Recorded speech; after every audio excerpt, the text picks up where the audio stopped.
Welcome back to Journey Map, the Craft&Crew podcast, where we dive deep into the leading minds behind the world's top creative agencies and industry experts. My name's Dave Hale, and today I'm joined by special guest Jennifer Kelly, CEO and founder of New Initiatives Marketing, Inc. In this episode, we discuss Jennifer's journey from retail sales to becoming a marketing leader, her experience navigating global marketing challenges at Siemens, and what she's learned from building her own B2B marketing agency from the ground up. I hope you enjoy this conversation, and thank you for taking this journey with us today. Jennifer Kelly, welcome to Journey Map. Thank you. Great to be here. Okay, well, where should we begin? Did I read correctly that at some point in your journey, you were a Future Shop employee? Let's start there. Oh my God, we're going way back. It doesn't exist anymore. Yeah. No, it does not. Yeah. So Yes. what was the job? What did you do? What's the background? The background there. So that was when I lived in Vancouver. So Future Shop. For anyone listening that doesn't recognize it, it would be our Best Buy in Canada before, I guess, Best Buy came up here. And what they were doing is they were introducing music into their offering. So at that time, it was CDs and tapes. And so they had a music department that they were rolling out nationally, and they needed a marketing assistant. And so that was my first job out of college. Came in there and was responsible for it. Was one of those jobs, and this is, I guess it starts my whole career. I was always the first into a certain job. So it's like, I heard time and time again, we don't really have a job description, but, you'll figure it out, which, you do, and you just add to that long list of stuff you end up doing. Yeah. With music, so I just want to set the scene a little bit. This was a very sales driven. It was white goods, so that means retail of TVs, washing machines, dryers, and all of a sudden they are bringing music into this environment. And this is back before, this is the first time a retailer of that nature was bringing in that type of product line. And it was very interesting because music is sold in a much different way than buying a washer and dryer, much different price point, much different, I guess, sales cycle, much different, it's an emotional buy. And there's a huge cool factor, I guess, depending on what kind of music you're into. Going to a music shop with knowledgeable people used to be how you bought music. And it was really important to go and get that kind of advice or, what's new, what's hot, who should I, listen to? So it was an interesting culture clash, bringing that type of that product line into that type of environment. Jen, I chose to start there in the journey because I too am a former Future Shop employee. Hence why I want to start. Okay, so I was at head office. Were you at head office too? I certainly was not at head office. I was in the back office. No, I sold home theaters at a store to put myself through college. And so, but it's so interesting because I really do credit being there a lot. And again, if you're Canadian and of age, you would remember the difference between Future Shop and Best Buy as well. Future Shop had commission salespeople. Best Buy did not. Best Buy owned Future Shop. They often set up across the street from each other. Very, very interesting model. And so the joke at the time would be, if you go to Future Shop, you might pay a little bit more, but you're actually going to speak to people who are more knowledgeable about the product because they're incentivized to be knowledgeable. Best Buy, maybe you're going to save a few percent on the item, but still to this day, you walk into a Best Buy. No, it shouldn't disparage. Please don't sue me, Best Buy. But you walk into a Best Buy and it's hit or miss whether or not you're going to get the same level of knowledge. But what I wanted to say and get your take on is, for me, it actually was a very formative experience just in terms of learning boots on the ground sales techniques because we were commissioned. There was very tangible goals to be hit. I mean, we were being tracked by the hour in terms of you have a 5-hour shift. You should be here after hour 1, here after hour 2. If you're not, you're getting called up from your manager that evening. What's going, it was very real time. It wasn't like, hey, let's wait until the end of the shift. It wasn't, let's wait till the end of the month or the end of the quarter. It was like, hey, I noticed that you're halfway through your shift and you're tracking behind. What are we going to do to make up the difference in the back half, which is also as we approach close, so it's even harder. And I ate it up, like these very like real time sales strategy, like monitoring the numbers, monitoring my dashboard of what I'm selling, et cetera, et cetera. So for you at a corporate level, was that how it was there? Was it intense like that, or what was that experience like? Well, it was intense for sure, but it's a funny thing because you can't, keep in mind, I was a marketing assistant, so I just observed all this and I can only talk about it in this way, looking back. At the time, it was very, very intimidating because even head office was quite sales oriented and quite high pressure around the numbers. And I remember I had a couple of bosses, a couple of buyers, and then a group boss, and them having to explain how selling music is different than selling washing machines. I remember was a constant conversation that would happen in the meetings, and they were constantly under pressure for, and that's all the management knew, right? We sell these goods this way. We're bringing in a new product line. We're going to sell it that way as well. So I found it quite intimidating, to be quite honest. Yeah. Yeah. And I think like that's probably the word to use, because that's also what I felt. Anyway, figured we could get some common ground right out of the gate on our Future Shop experience. That's awesome. May it rest in peace. Okay, you talked about it was your first job out of school. I know you also attended George Brown for project management and went to business school later, a little bit kind of mid-career. But what did you originally go to school for, and why did you choose that path? I originally actually went to school for marketing. So this was out in Vancouver.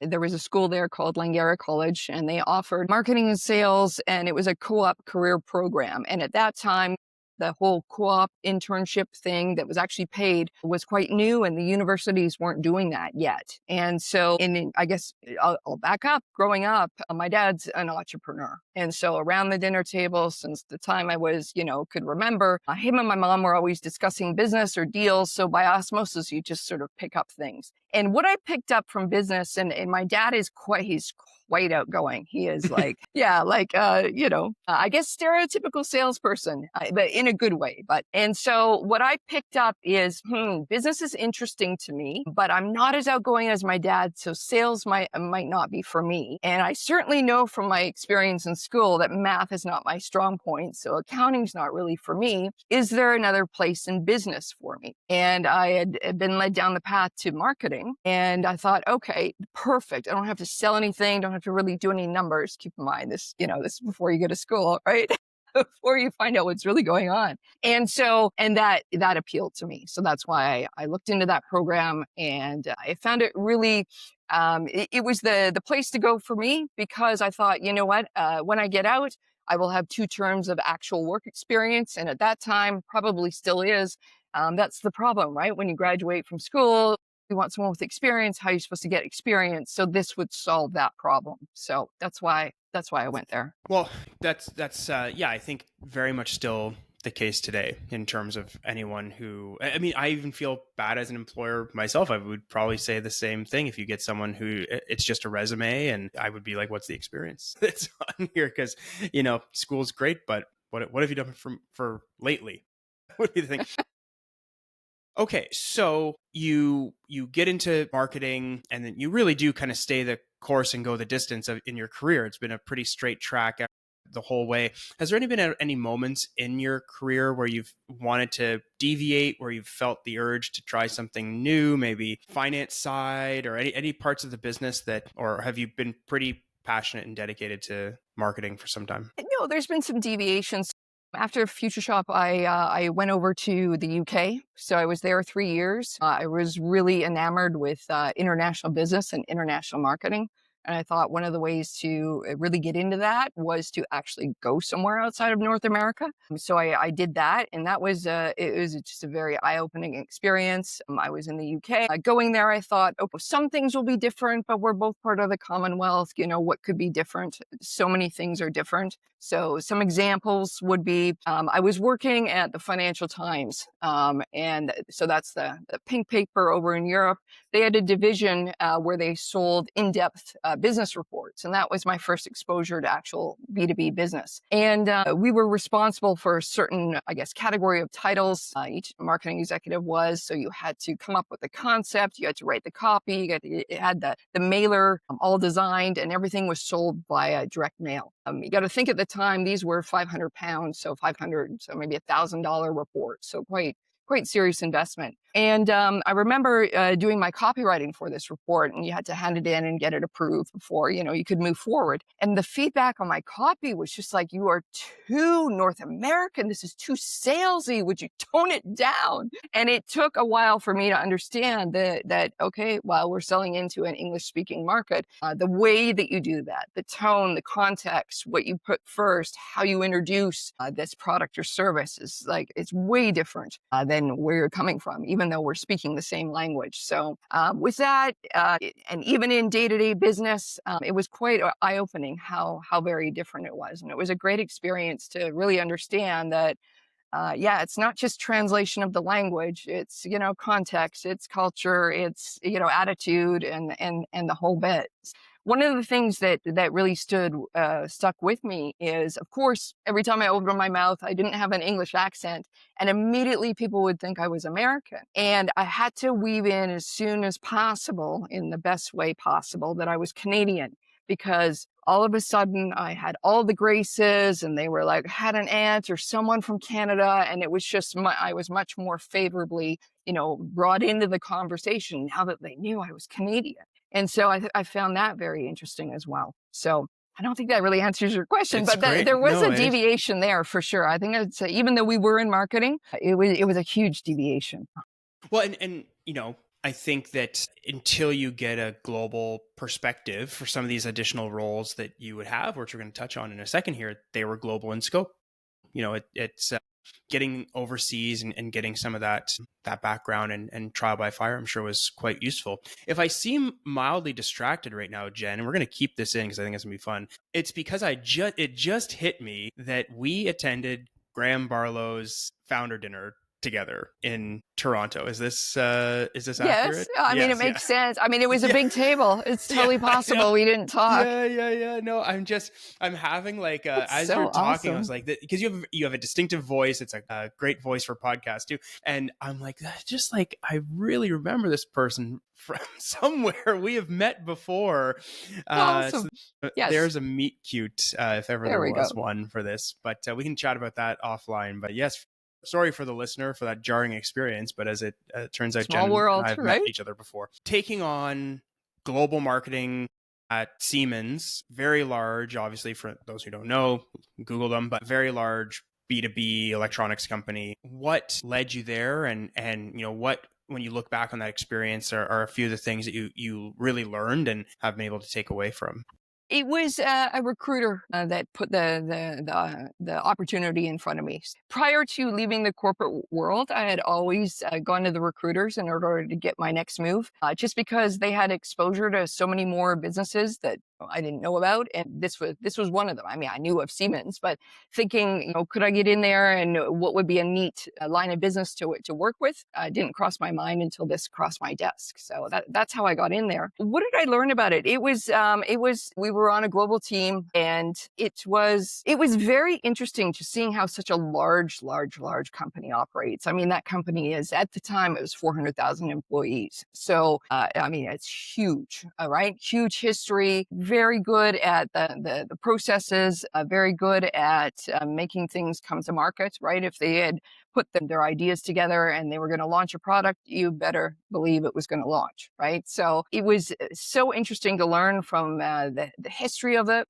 It was very interesting to learn. Really, it further opened my mind to B2B business and to the concept of having an installed base. So this is all technology. A company has spent, hundreds of thousands or millions of dollars on Siemens equipment, and how do you upsell? How do you service? How do you keep them happy? And that was, a new concept to me. I was lucky that our group, so this was in the enterprise communications group, our group for North America was based here in Mississauga, so was able to work right with the director. So that's that was also another thing I realized, that even though we worked around the world, and that's where part of the way I got introduced to remote work, and so I guess fast forward going through COVID, it's something that just it didn't bother me, or I was very, very used to it. And back then, it was really conference calls that you were on, or email, right? There wasn't video, widely spread as yet. I mean, that was one of the products we were bringing in, but it really helped me figure out, how do you work with a team that you may never meet in person? And it's just, voice and email, and you got to get a lot of stuff done. And there might be either cultural or language barriers, but you still have to get the work done. So really interesting, and really, I guess, highly developing on the soft skills was something that I really took away from that job. Similarly, when COVID hit, we had then, and definitely still now, very few customers in our own backyard here in Ottawa. And so, much like yourself, as I was watching all these other business leaders, competitors of ours, even kind of like, publicly being concerned. I was about to say complaining. I don't think that's a fair way of putting it, but being publicly concerned about the shift in the business very quickly. And suddenly we just rolled with the punches. We're just like, well, now, it's what we do every day. We're already on video calls. We're already, the only thing that got really cut down was the travel element. And that was nice for a period of time. So you do this stint, you're there for 5 years or so, and then you decided to hang your own shingle and start your own business and started New Initiatives Marketing, which you still run to this day. So we founded in 2010, you're 2009, so roughly the same time. So what was going through your head, with your 5 years of youthful exuberance at Siemens? You said, I've learned everything I need. Now I'm going to go help other people do this. No, sir. It was opposite that. I am one of those weirdos that I didn't have a problem with corporate life. Really enjoyed working for the big companies, and it was the financial crisis. So our whole team, many teams within Siemens were laid off in 2009. So it was a layoff, and the reason I ended up starting my own show is because I think there was 9 of us. So I remember the day we were brought in. Everybody knew we were getting let go. And I remember saying to my boss, I'm like, how are you going to get all this work done? Like now, God, you have to do it all. And he was just like, I don't know how I'm going to get it all done. And that, as you can tell, stuck with me to this day, because as I was, leaving the company going, what am I going to do now? Right. Other companies were going through the same thing. And I thought, maybe there's a way to freelance out of this recession. Maybe there's a way to do couple days here, a couple days there, a couple days here, that kind of thing. Maybe there's something like that, because Siemens can't be the only company that is going through this problem right now, right? And so that gave me an idea of what to do there. So the idea was freelance through the recession, get back into either Siemens or another corporate job, and away you go. What I found, though, being out there I call it the Wild West at the time, because you have to remember, I was like professionally raised in the corporate world. And so my experience had been big company. If there's a promotion or a job change or an opening, it'll be posted. You wait for it. There's you know what I mean? There was a process you went through. It's like a competition. If you're you probably learned from your dad early on, like, oh, these largely personality-based competitions, I'll kill all of these, no problem. Yeah, right. So out in let's call it I was going to say the real world, or the Wild West, I found you could actually go into a company and, pitch a solution to their problem and get the deal. And that was I know I talk to you now, I'm like, duh, right? But at the time, that was mind blowing. I was just like, this is very freeing. Like, anywhere I see a problem that at the time it was so that I could help solve, I can pitch and see if I can win the business, like, right? And so it was that kept me going. During we didn't talk about this, but during the .com boom and bust, I was laid off at that time too. And so I think this time in 2009, I thought, okay, it's been twice. Like, we can't get laid off again.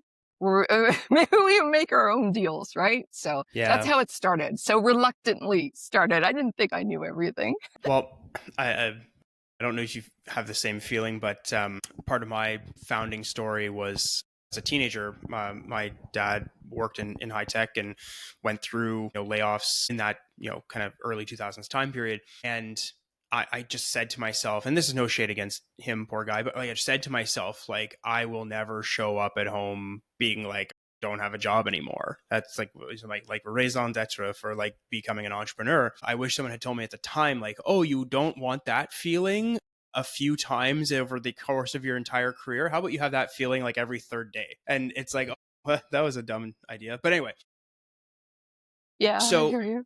in those early days, like I said, you founded 2009. When did you really hit your stride? When did you find like, okay, it's sustainable. I'm feeling good about, what I'm building here. Was there a moment that you can remember, a client win, a big project, something that you said, okay, I feel grounded now. I feel like, this is the right path. Yeah, I mean, it took a lot longer than most. I guess I have to tell you, so 2009, 2010, maybe even 2011, I'm still, I'm doing my thing, filling in here and there, as either a marketing manager, marketing director, mat leave, whatever I could do, to cobble some work together. But I was still hoping for, when's that recession over? When can I get back into corporate?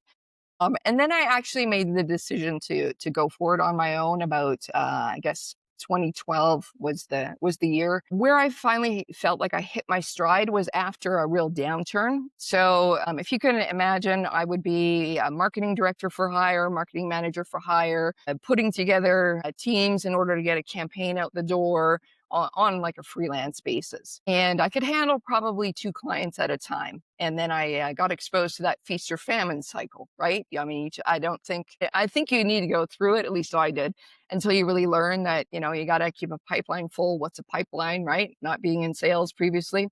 I had the opportunity to take on a third client. And what had happened is we were just about to sign, and they wanted a list of a few marketing elements that I personally didn't know how to do. And this is before, and again, this sounds ridiculous now, but it didn't dawn on me to hire people to help me at that time. No, I was still in the, like, I'm the professional, this is a one-man show kind of mindset. And because of that, I had to decline a potential client. I had to say, I can't take on your work. And I remember coming home that day and just feeling like, how do people grow? How am I ever going to do this? I just had to decline. Do I need to learn more skills? Like, how do people do this, right? And then, funny enough, I heard on a podcast, it was the Duct Tape Marketing Network, John Jantz. He was talking about, are you a consultant trying to get more business? We have a system. And I was just like, this couldn't be more timely. So, like, quite seriously, signed up for the webinar that week and learned the idea. This is back 2014 or so. Learned the idea of like, oh, you systematize your service and this is how it goes. And that was eye-opening to me. I mean, coming from corporate, right? And so it was after that, learning that, and then starting to put together the team, and then going out and being able to get more than 2 clients because I had this system. That to me was the time where it was just like, okay, I get this. And this is very fitting for how we can work.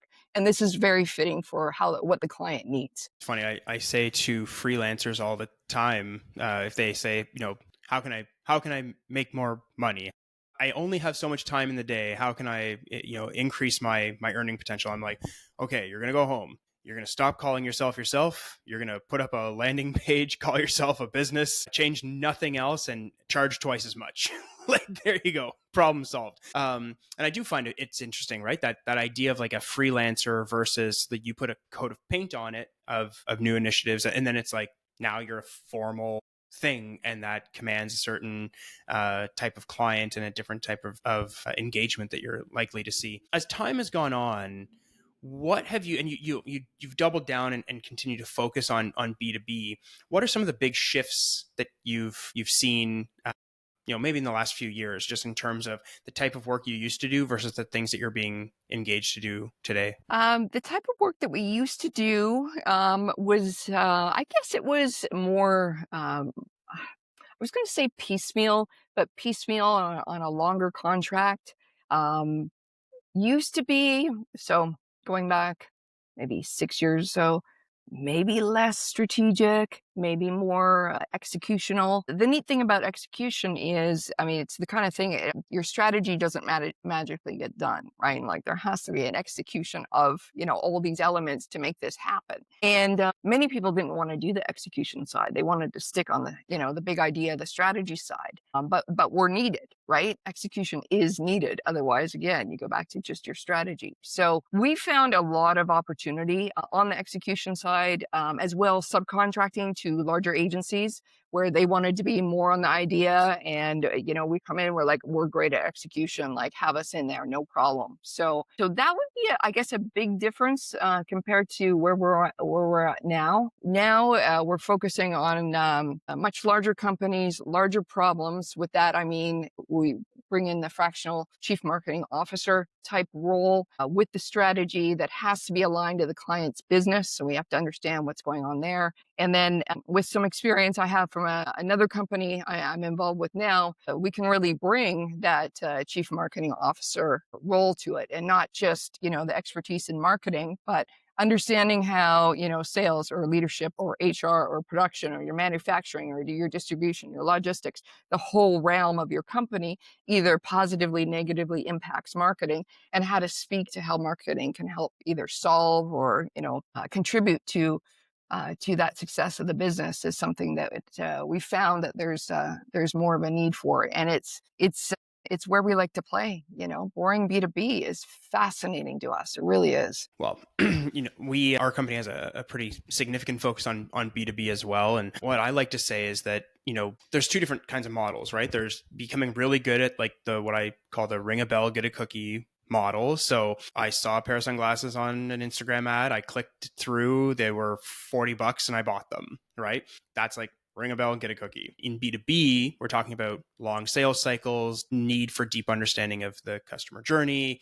There's multiple individuals involved in that buying process that you need to be speaking to and convincing through that process. So yeah, it's a much more dynamic, and it's fun selling stuff that costs tens or hundreds of thousands of dollars versus tens of dollars, I think anyway. But so one thing I think about often is my education, and it was very like marketing 101, and you learn that the 4 Ps, and if there's any marketers there who need a refresher, the product, price, place, promotion. But I find like the product element is so missing from the role of the CMO in 2024, and has been for the last many years. But when you talk about coming in and needing to understand the supply chain and the logistics and all those elements, like that's how you make the thing. And this idea that marketing really is only focused on like, the brand and the campaigns and the lead gen and so on and so forth, but not as involved in the product side. When you're being engaged by a client, of those 4 Ps, so you don't have to name any clients because you can be honest about it, but of those 4 Ps, what do you see most often being engaged to do as a fractional CMO? And what would you like to be able to do if you could? That's so interesting, because with some colleagues, and you need colleagues in this industry to bounce stuff off of and be like, am I crazy? This is happening. I often find that when I go in, I got to watch it, because I got to make sure I stay in my marketing lane. Over here in HR, if I see something that's not my lane, right? But also in this, well, I'll say it, caring more about the business than the company owner does, that is something I got to watch, because it can happen. We are often brought in for a promotion, for sure, out of the 4 Ps. The products that we deal with, or the services that we deal with, are typically highly technical. And so the engineering teams want nothing to do with our input on that, for sure. Where we do like to help them there is oftentimes we find that a problem will be that we're the best kept secret in the industry. Like, okay, yeah, you gotta have all this brilliance and you have this way of solving this problem for your customers, but you don't talk about it.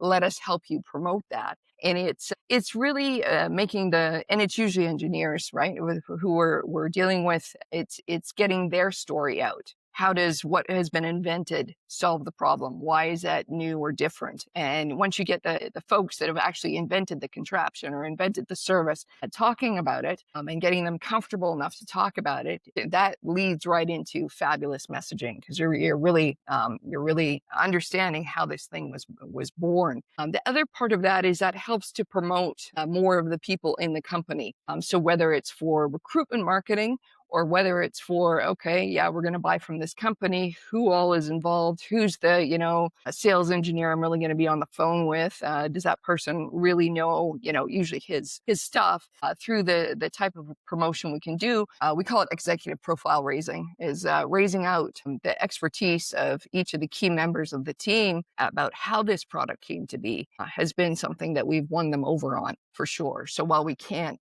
say anything about the product, I mean, admittedly, with the stuff that we deal with, I'm not sure we know where to start, but getting the story of, and letting them see, like, that's really cool, you did, right? And I have to tell you, the way we know we've won them over finally is when they start coming to the calls going, hey, I've got an idea for a blog, or I got an idea for a campaign. And then we're like, yes, we got you. Yeah.